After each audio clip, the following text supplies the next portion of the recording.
Rebriting mas. No, karena ada katupnya. Kalau ini ada tidak ada katupnya, kita namanya non rebriting. Rebriting mas. Kalau ada katupnya berarti non. Yang paling tinggi itu yang non rebriting mas.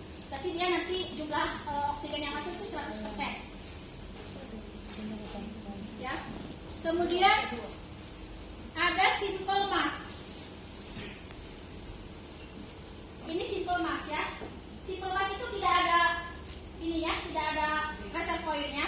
Kemudian juga tidak ada katup di pinggir-pinggirnya. Ini namanya rebriting mass ya. Oke, simple mass. Nanti masih bangun. Sebenarnya ada lagi satu lagi, ada Jason Rest dan Penturer mass ya. Penturer mass itu termasuk si Jason Rest itu. Tapi kalau tidak ada di sini ya udah ini aja. Ini namanya apa? Tadi kata Pak Lupa? DVR ya. Jadi pertama kali kita melihat kegawatan di breathing, kita harus lihat dulu pergerakan dadanya kiri kanan sama enggak, ya. Kemudian ritmenya dari satu napas ke napas lain sama atau tidak waktunya. Kemudian jumlah napasnya. Kalau jumlah napas lebih dari 35 kali, kalau di rumah sakit itu udah tanda-tanda indikasi melakukan intubasi, pemasangan intubasi kemudian pasang ventilator. Ya, nah pasiennya udah nanti kemungkinan itu udah gagal napas. Ya, kalau misalkan bukan di rumah sakit, berarti kita harus paham terkait dengan penggunaan ini. Misalkan di puskesmas atau di klinik, ya. Berarti ini kaitannya dengan hipoksia atau kekurangan oksigen. Ya, hipoksia ada berapa? Ada 2, ada 4, ada 3, 5, ada 3. Tiga sedang berat ya. Iya. Gampang kan? benar. Ya, 95 sampai 100 atau kurang dari 100 itu biasanya hipoksia ringan.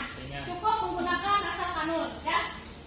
Pemberian oksigennya menggunakan nasal kanul. Nasal kanul ini bisa diberikan 3 sampai 4 liter atau bisa sampai 6 liter. Yang masuk itu antara berapa? 40 sampai 60%. Ya enggak? Ya. Ya, kalau hipoksia sedang dari berapa ke berapa?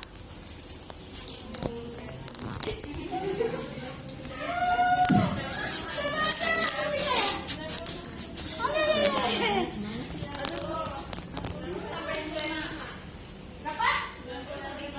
90 sampai 95. Berarti dia menggunakan simple mass. Ini buat anak-anak ya. Ya. Kalau buat dewasa ada lagi simple mass. Simple mass itu bisa masuk berapa? 6 sampai 8 liter. Yang bisa masuk 60 sampai 80%. Ya. Sudah ya. Kalau rebriting mass itu bedanya dia itu sama seperti dia masih ini sama non rebriting sama rebriting mass sebenarnya sama. Dia itu bisa 100%. Cuma kalau yang rebriting mass itu bisa mentrap atau menyebabkan oksigen CO2 di dalam paru meningkat sehingga jarang dipakai ya. Kita menggunakan biasanya langsung ke rebriting mass saja. Tapi kalau misalkan memang harus menggunakan non rebriting mass, misalkan pasiennya kekurangan CO2 itu kan zat yang Menghilang. lupa lagi. Padahal saya ngajarin. CO2 itu adalah zat yang menstimulasi manusia untuk bernapas. Ya. Kalau CO2 kurang berarti pasiennya pasang ya yang rebriting mass. Tapi kalau CO2-nya kelebihan pasang aja yang non rebriting mass. Non rebriting mass di 80 sampai 90% ya. Dia bisa digunakan pada hipoksia berat. Ya. Kalau hipoksianya lebih kurang dari 85%, sebaiknya dilakukan intubasi atau misalkan dilakukan pemberian menggunakan Penturer mass. Ya. Kalau begini ceritanya, ini berapa ya mas? Berapa persen? Enggak. Ini berapa persen? Lihat dulu, ada oksigennya enggak? Kalau enggak ada, dia berarti dia yang masuk hanya seperti room air. Room air itu kita bernapas seperti ini namanya room air. Adanya itu hanya 21% di atmosfer. Ya. Jadi kalau pasien bernapas tanpa alat bantu ini atau seperti kita sekarang, itu namanya room air itu di 21% yang masuk ke dalam tubuh.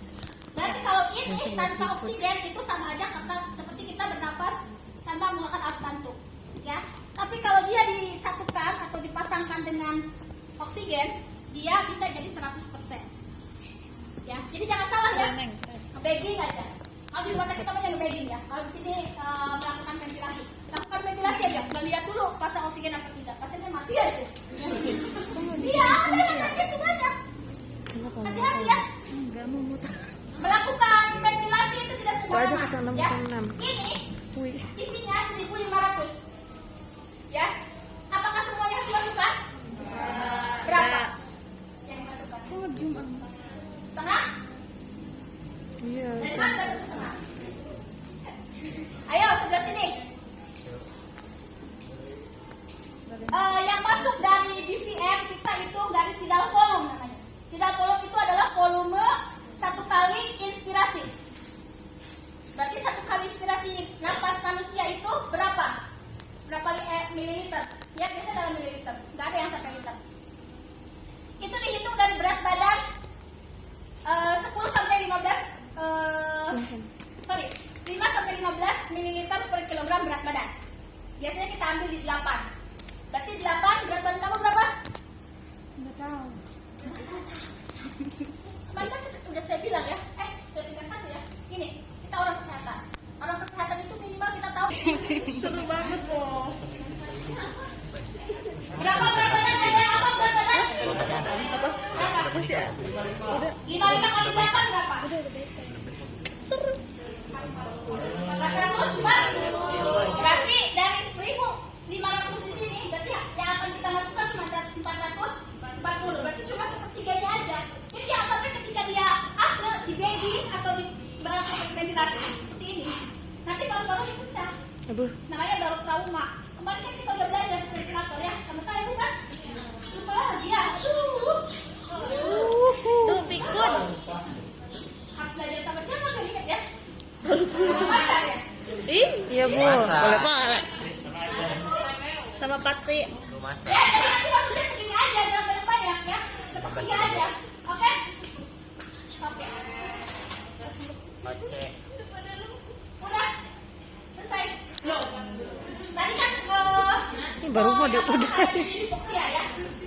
Kalau pasien ada trauma atau multiple trauma, kita akan lihat di parutnya, di dadanya. Kita akan exposure kan airway, breathing, sirkulasi, disability ya, kemudian exposure, kemudian F dan lain sebagainya. Di exposure kita akan lihat ada jejas atau tidak. Bagaimana pergerakan dadanya, ya? Kalau misalkan ada jejas di dada atau misalkan di leher dan lain sebagainya, kita harus waspadai. Pertama namanya pneumotoraks. Kedua open pneumotoraks. Ketiga tension pneumotoraks. Keempat adalah flying chest. Kelima adalah taponade jantung. Itu harus kita lakukan satu-satu ya. Udah bilang udah capek banget. Sebelum itu lagi, ayo cepat. Asik. Hore. Pertama adalah pneumotoraks. Pneumotoraks ringan itu tidak usah dilakukan apa-apa, hanya diberikan oksigen secukupnya sesuai dengan apakah dia hipoksianya di mana. Tetapi harus dievaluasi karena dari pneumotoraks ringan itu bisa menyebabkan tension pneumotoraks. Tension pneumotoraks berarti si parunya ketension atau kedepres sehingga dia tidak bisa berkembang, ya. Sehingga pasiennya kadang-kadang traheanya terdeviasi atau miring ke arah yang sehat. Misalkan dia tertusuknya di sini, miring ke arah sini. Kemudian kiri kanan dadanya biasanya sudah simetris. Ketika didengarkan suara napasnya hilang kalau tension pneumotoraks. Ya, kalau pasiennya tension pneumotoraks yang dilakukan adalah melakukan hidrokompresi atau torakosintesis. Torakosintesis sama seperti korikotiroidektomi, tetapi dilakukan di ICS 4 atau 5 aksila anterior.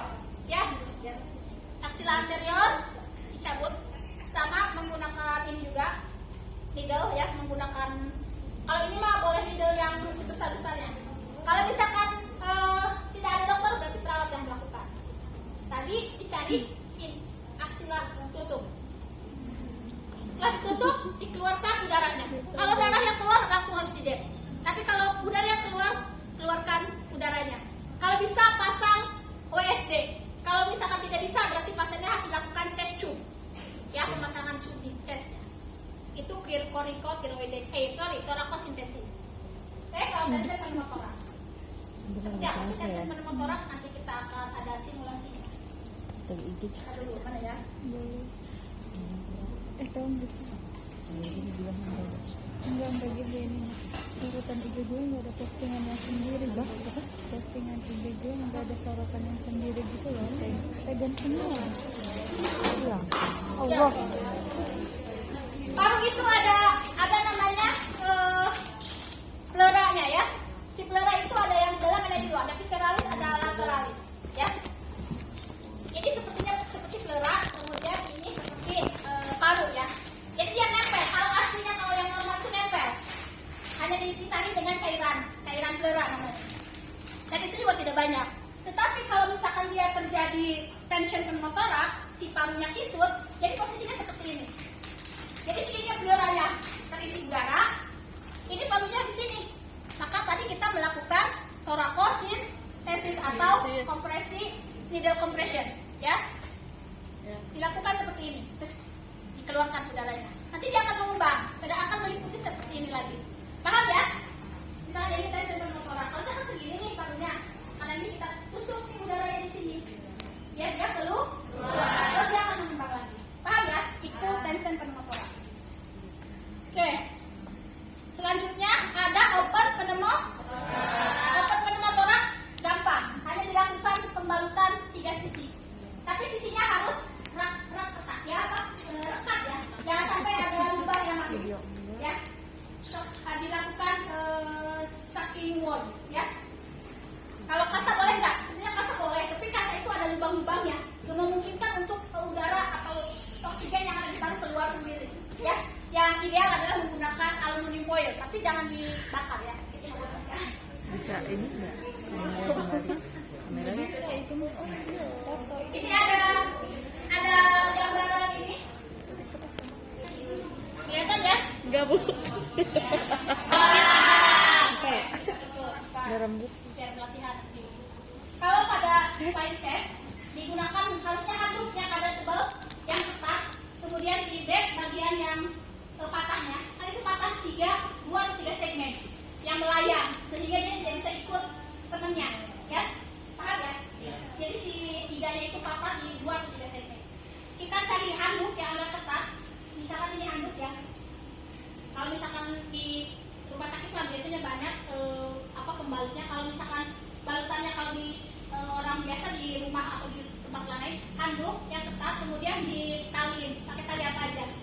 Talinya yang ketat juga. 3 sisi tiga tempat, 1, 2, 3. Kalau bisa 4 tempat. Ya. Tapi ini agak tebal segini, agak panjang segini. Ya. Paham ya? Yang satunya lagi adalah tamponade jantung. Tamponade jantung itu berarti si jantungnya, sel jantungnya itu ya, ada perdarahan. Jadi si jantungnya mungkin kena cedera, kemudian dia perdarahan, sehingga si jantungnya itu tidak bisa melakukan pemompaan dengan maksimal. Dilakukan sama seperti thoracosintesis, tapi namanya perikardiosintesis. Tempatnya di ICS 4 atau 5 ya, dilakukan di apex jantung. Apex jantung kan di 5 ya, ICS 5. Ini aksila. Tadi kan di sisi sebelah sini. Ini di tengah.